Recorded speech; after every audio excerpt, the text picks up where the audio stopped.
Have you ever stopped to wonder how much of your inner turmoil is rooted not in the chaos around you, but in your relentless need to control everything?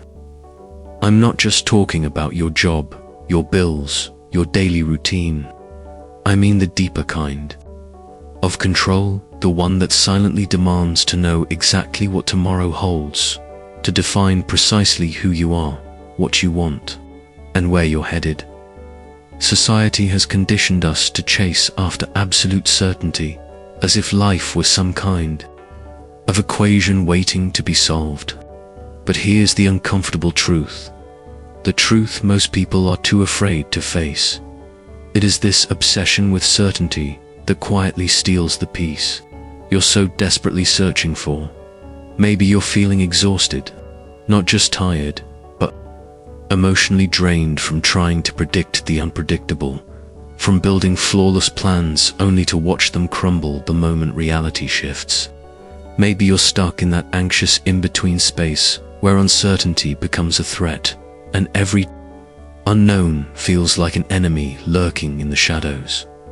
But what if the real enemy isn't uncertainty itself? What if the true source of your suffering is your refusal to make peace with it? Michel de Montaigne, a 16th century French philosopher, understood this long before our modern world wrapped itself in anxiety and perfectionism. While his era searched for dogmas, rigid truths, and definitive systems, Montaigne turned inward. He dared to explore the shifting landscape of his own mind, his fears, contradictions, and vulnerabilities, and he wrote about them with startling honesty, not to offer answers, but to embrace the questions. And maybe that's exactly what you need right now. Not more clarity, not more certainty, but a completely different way of relating to what can't be controlled. In this video, I want to propose a new path. One that doesn't rely on conquering the unknown, but instead invites you to walk alongside it. A quieter, lighter, yet far more courageous way to live. Because something profound happens when you stop fighting the unknown. The weight of anxiety begins to lift. The pressure to have everything figured out fades. And for the first time in what might be years, life feels simpler. But this simplicity doesn't come from the world outside. It's not in a new job or a new relationship. It begins inside you as a quiet revolution. And it starts now with a decision to let go, to release the illusion of control, to walk not toward final answers, but toward a new state of mind. Are you ready? Because this journey begins not with certainty, but with the most liberating sentence of all. I don't know, and that's okay. Michel de Montaigne was not your typical philosopher. He didn't stand on podiums or build complicated ideologies. He wasn't interested in molding the world into neat, rational systems. Instead, he sat quietly in his study, surrounded by books and the stillness of thought. From that silence, he began his true work, the study of the most unpredictable, intricate thing of all, himself. His writings were not doctrines. They were reflections, intimate mirrors that showed his humanity in raw form. He didn't write to persuade you, he wrote to invite you into a deeper space, a place where doubt is not weakness, but wisdom, and where questions are not problems to fix, but doorways to something far more honest. And now, as we move forward, insights will help us go even deeper into that space, where uncertainty becomes not a burden, but a companion. Let's take the next step. You've just seen how Montaigne embraced doubt as a doorway to deeper wisdom. Now, let's look at what happens when we resist that truth, while others chased certainty like a prize. Montaigne accepted that not knowing, even fearing, was part of being alive. Unlike philosophers who hunted for absolute truths, he leaned into the opposite. He didn't pretend to have answers. In fact, the more life unfolded before him, the more he saw that knowing little, both about the world and about himself, was not a flaw. It was, in its own way, a rare and profound kind of freedom. His constant question, "What do I know?" wasn't some clever philosophical riddle. It was a compass, a starting point. Because to him, admitting ignorance wasn't a failure, it was a release. It meant letting go of the exhausting charade, the pressure to wear masks, to uphold a version of yourself that must always be polished, certain, and untouchable in today's world. We're expected to be experts on everything, to have opinions on every topic, to take a firm stand at every moment. We value confidence that's sharp, rigid, and often loud. But Montaigne offers something radically different, the permission to be human before being ideological. He reminds us that our doubts, our contradictions, our ever-changing thoughts, they aren't flaws to be fixed. They are the pulse of a living, evolving mind. And maybe, just maybe, that's exactly what you need to hear right now. You don't need to carry the burden of fake certainty to feel worthy. You don't need to have all the answers to take your next step. It's okay not to be complete.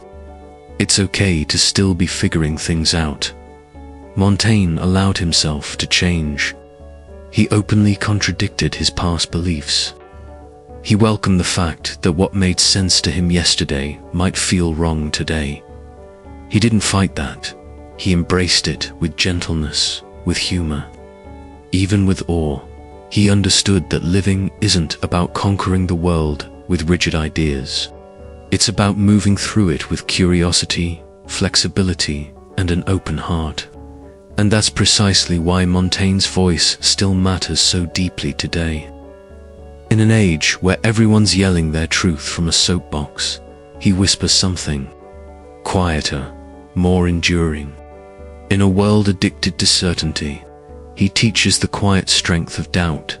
So if you've been feeling stuck, boxed in by the pressure to be stable, consistent, unchanging, maybe the thing you're missing isn't clarity. Maybe it's freedom. The freedom to grow, to shift, to admit you don't have all the answers. And to be okay with that. But Montaigne doesn't stop there. He also warns us of the silent suffering that comes when we try too hard to avoid this uncertainty.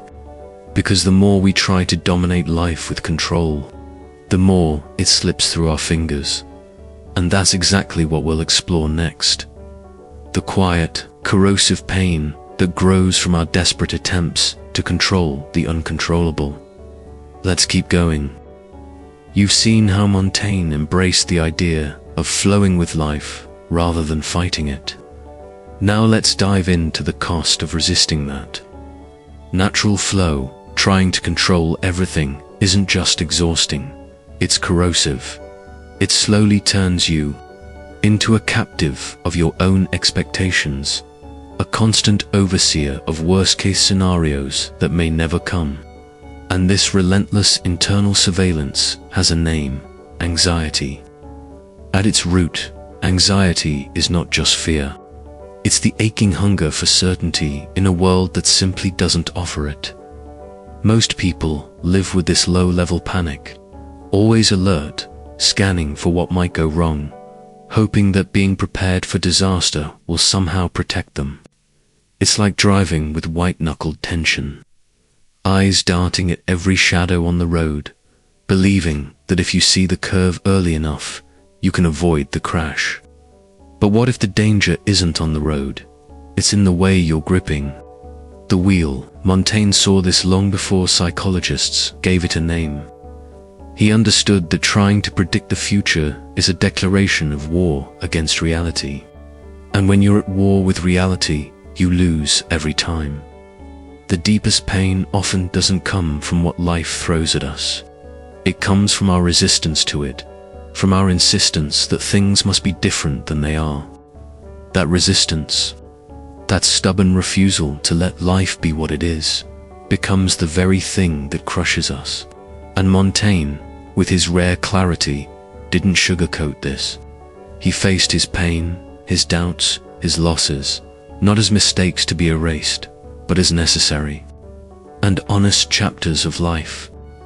In accepting them, he stopped fighting what couldn't be changed, and in that act, he found a strange kind of peace. Have you ever noticed how the most controlling people also tend to be the most anxious, the most burned out, the most tightly wounded? They believe that if they're not constantly steering, watching, planning, something terrible will happen. But here's the twist. That belief doesn't shield them. It cages them. Montaigne, in contrast, offered a radical alternative. Conscious surrender. Not resignation, not giving up, but a courageous, deliberate choice to accept that the world is not a puppet on your strings, and your mind was not built to dominate, but to dance. And here's the cruel irony. The more control you chase, the more it slips through your fingers. The more you tighten your grip, the more frustration builds. And the more frustrated you become, the more you crave control. It's a vicious, suffocating loop. And what's left after all this effort? A tired body, a mind that never rests, a heart that no longer feels free. But Montaigne shows us another way, a better way. He believed that a good life isn't about mastering every outcome. It's about learning how to live well with what cannot be mastered. So how do we start living like that? How do we begin to coexist with uncertainty instead of being crushed by it? The answer, Montaigne believed, lies in self-reflection. Not cold dissection, but honest, gentle listening to yourself. While the world outside demanded rigid answers, Montaigne withdrew. He sat in silence. And in that silence, he examined not just his thoughts, but his contradictions, his fears, his chaotic desires, the impulses that made no sense at all. The parts most people bury, he welcomed them into the light. But he didn't judge what he found. He didn't force conclusions. He simply observed. His brilliance wasn't in building perfect theories. It was in making himself the experiment, a living journal of what it means to be human. And in the next part, we'll step even deeper into that experiment, into the space where observation turns into insight, and where your relationship with uncertainty might just begin to change forever. You've just seen how Montaigne invites us to observe ourselves with honesty and compassion. Now let's step deeper into that process, the raw, unfiltered practice of being real with yourself. Not to perfect who you are, but to finally understand it. Montaigne doesn't write like a professor handing down absolute truths. He writes like a companion, walking beside you in the fog of uncertainty. He doesn't aim to shape your thoughts. He wants to set them free. He thinks aloud, stumbles through his own contradictions, and offers up his fears, impulses, and mistakes not as lessons, but as reflections. And in doing so, he models something radical, that it's okay not to have it all figured out. That being present with yourself, just as you are, is far more powerful than trying to be right all the time. This habit of observing yourself consistently, gently, without filters or masks, is one of the purest forms of self-knowledge. But let's be clear, self-observation isn't about self-punishment. It's not about nitpicking your flaws or running an internal courtroom. It's about looking inward with curiosity, honesty, and most importantly, compassion. You begin to recognize the small moments when you're lying to yourself, when you're pretending to know what you don't, when you're forcing yourself to maintain a persona that no longer fits the person you're becoming. Montaigne wrote to escape that trap. He wrote to break those chains. He once said, "I am human, and nothing human is alien to me. That line holds an entire philosophy. It means that every part of you, even the messy, confusing, or painful, belongs. It deserves space. And here's the most powerful part. Once you learn to observe yourself with sincere acceptance, shame begins to dissolve. Why? Because shame thrives on secrecy, on the belief that something inside you is wrong or broken. But when you shine light into that space, when you accept that imperfection is not only normal, but essential, something shifts. You stop trying to live up to idealized versions of who you think you should be. The emotional models you once believed in, perfect calm, flawless reasoning, unshakable confidence, begin to feel hollow. Montaigne pulls us back to something much more human. The idea that we are not carved from marble. We are fluid, evolving, fragile, and at times contradictory. And that's beautiful. Real simplicity, real peace, begins the moment you stop fighting your nature and start flowing with it. But be careful not to mistake this for passivity. Acceptance is not giving up. It's the first move toward true transformation. Because only those who see themselves clearly can change from a place of truth. And only those who dare to face their own darkness can move toward genuine light. But here's something else you must confront. Even with self-awareness, one thing never stops. Change. Your thoughts, your emotions, your body, your relationships, none of it stays the same. And if you don't learn to live in harmony with that reality, suffering will continue to find you. That's where we go next. Into the heart of what causes much of our pain. The fantasy that life will someday stand still, that will arrive at some perfect plateau where nothing shifts, nothing fades, nothing breaks. But what if that fantasy is the very thing keeping you from living fully? Let's keep going, because the truth, waiting ahead, may finally release you from the impossible dream of permanence. You've just seen how Montaigne recognized change as the heartbeat of life. Something to embrace, not resist. Now, let's explore what it truly means to live with that change. Not just in theory, but in daily practice. What distances us from peace, Montaigne saw with rare and startling clarity, is not change itself, but our stubborn denial of it. He understood that life is a series of flowing moments. Your thoughts shift, your body ages, relationships evolve, dreams transform, and even the values you once clung to begin to blur. Everything moves, everything pulses, nothing remains fixed, and nothing is guaranteed. To live as if things should remain predictable, stable, and under your control is to set yourself up for inevitable suffering, frustration, and collapse. Change, Montaigne believed, is not a flaw in the system, it is the system. It's not an interruption in life, it is life. And the more you resist this truth, the more brittle you become. You start building your identity on illusions, tying your happiness to outcomes, and confusing certainty with safety. But when those illusions crack, as they always do, you're left shattered. Montaigne, in contrast, accepted his own inconsistencies as a mark of honesty. He welcomed the ebb and flow of thought as part of being human. He didn't see changing his mind as a weakness, but as a form of strength.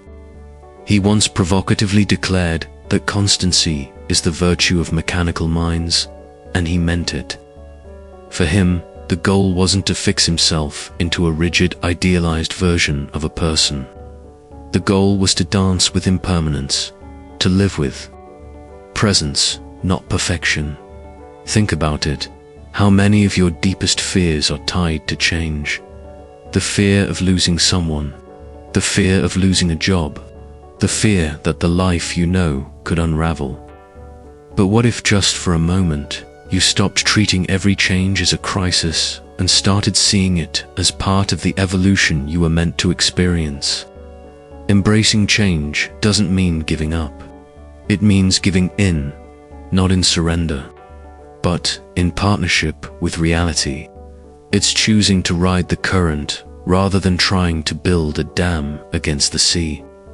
The lightness that so many crave doesn't come from building thicker walls or stricter plans.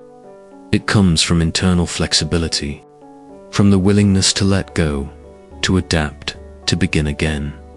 Montaigne lived this truth.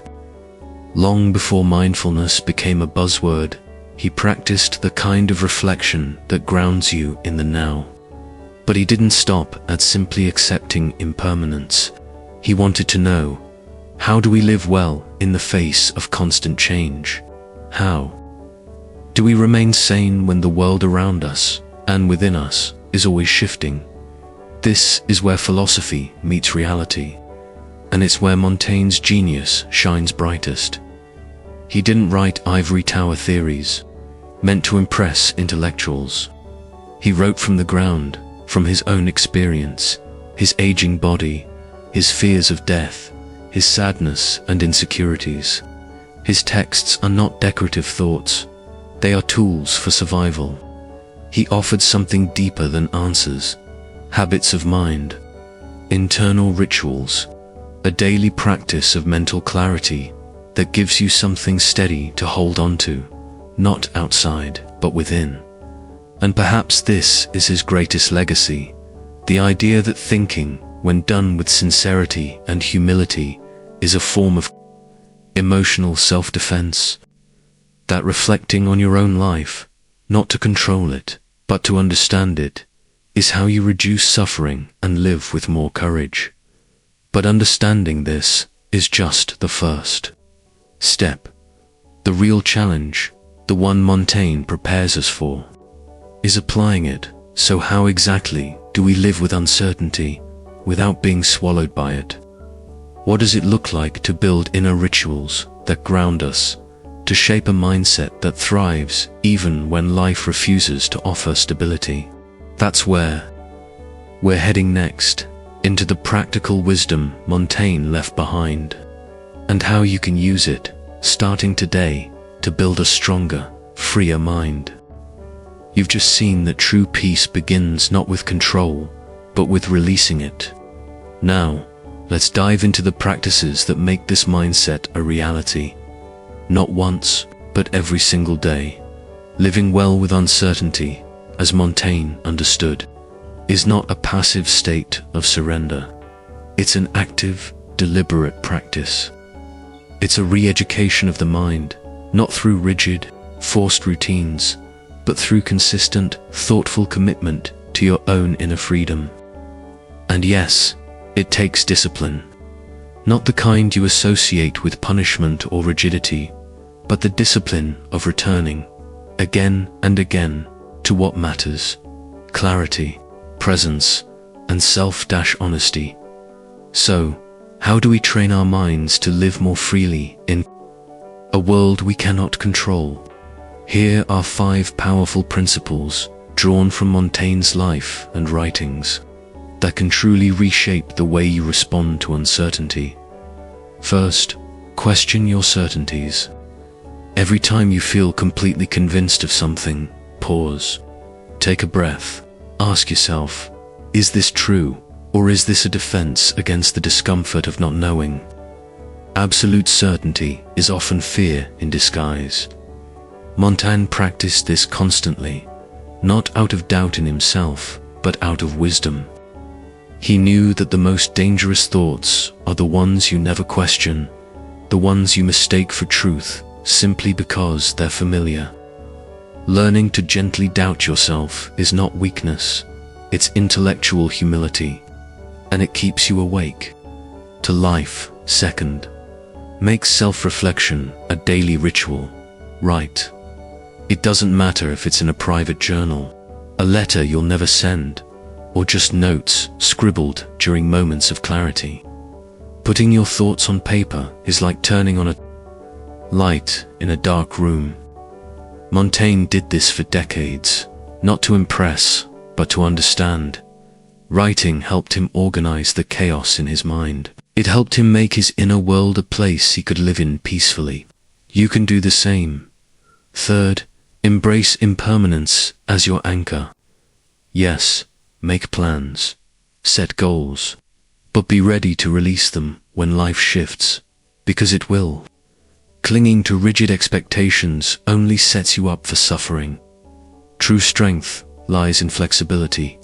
In Montaigne's words, the wisest person is the one who knows how to change when things change. Think of a tree that bends in the wind but doesn't break. That's the mindset. Adapt, adjust, reinvent. Fourth, learn to laugh at yourself. This might seem simple, but it's powerful. Montaigne didn't take himself too seriously. He saw the absurdity in his fears, his contradictions, his vanity, and he laughed. Humor, when directed inward, becomes a form of grace. It keeps you from being crushed by your own expectations. It reminds you that being human is messy, and that's okay. Finally, cultivate moments of silence. This may be the most important habit of all. Carve out time to be with yourself. No phone, no screens, no distractions. Just presence. Solitude was Montaigne's closest ally. Not because he wanted to escape people, but because silence gave him clarity. In silence, you hear your real thoughts. You meet your authentic self. And slowly, you realize that uncertainty isn't something to fear.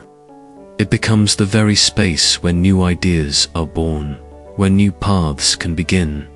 And here's the heart of it. These practices aren't about being perfect.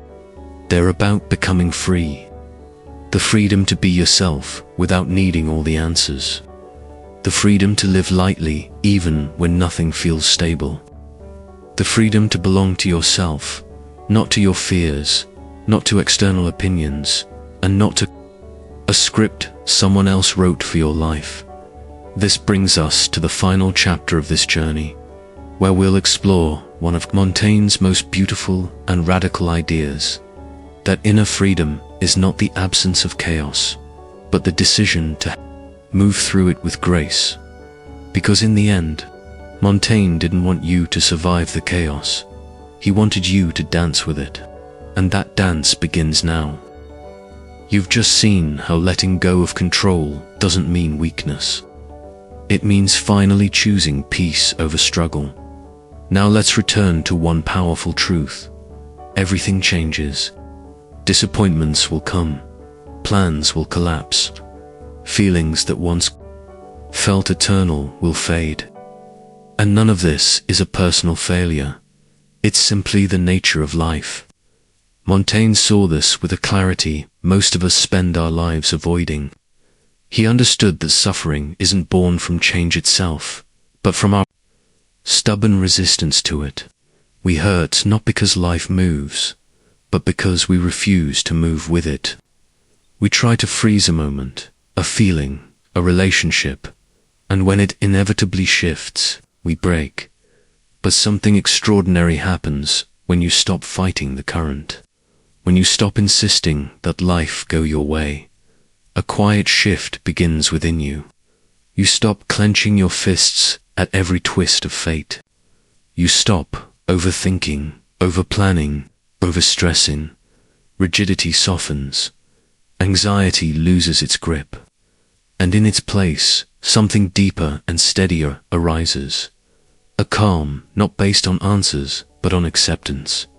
This isn't giving up, it's growing up. It's wisdom, it's emotional maturity, it's a freedom that can't be taken away because it no longer depends on everything going right. You no longer need to label every emotion, explain every setback, or fix every part of yourself to feel whole. You stop needing the perfect routine or the flawless plan.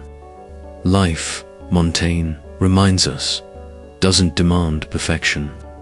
It asks for something simpler, yet far more powerful. Presence. And presence begins the moment you allow yourself not to know, the moment you can look at the vast, uncertain sky of your future and whisper with honesty, I don't have all the answers, and that's okay, because in that very moment, something softens, something opens, and from that place of humility, a different kind of peace begins to grow. Not the fragile peace that depends on everything going right, but a rooted calm that survives storms. The kind of peace that comes not from control, but from trust. That's what Montaigne gave us, the radical courage to say, I don't know, and still stand tall. The reminder that being fully human is not about having it all figured out, but about learning to live and even to thrive within the mystery. So if you've made it here, if you're still with me, then some part of you is ready to let go of the burden of always needing to understand, ready to breathe deeper, to live lighter, to be more real, more present, more you. So let me ask you, what part of you still clings to certainty? What emotion rises when you face the unknown? When you look at a blank future and can't draw a map, do you panic, or do you feel something else stirring? Maybe curiosity, maybe courage. Share your thoughts in the comments below. I read every single one, and you'll be surprised. What you write might be exactly what someone else needs to hear. There's strength in this exchange, in this community of minds opening up together. And if this journey has resonated with you, don't stop here, because the next video, the next part of this conversation goes even deeper. It will take everything we've uncovered and turn it into a foundation for how you live, think, and feel going forward. So, subscribe, turn on the bell, and most of all, stay with this path. You've already taken the first step. Now keep walking. This journey, this beautiful, unpredictable human journey, belongs to you.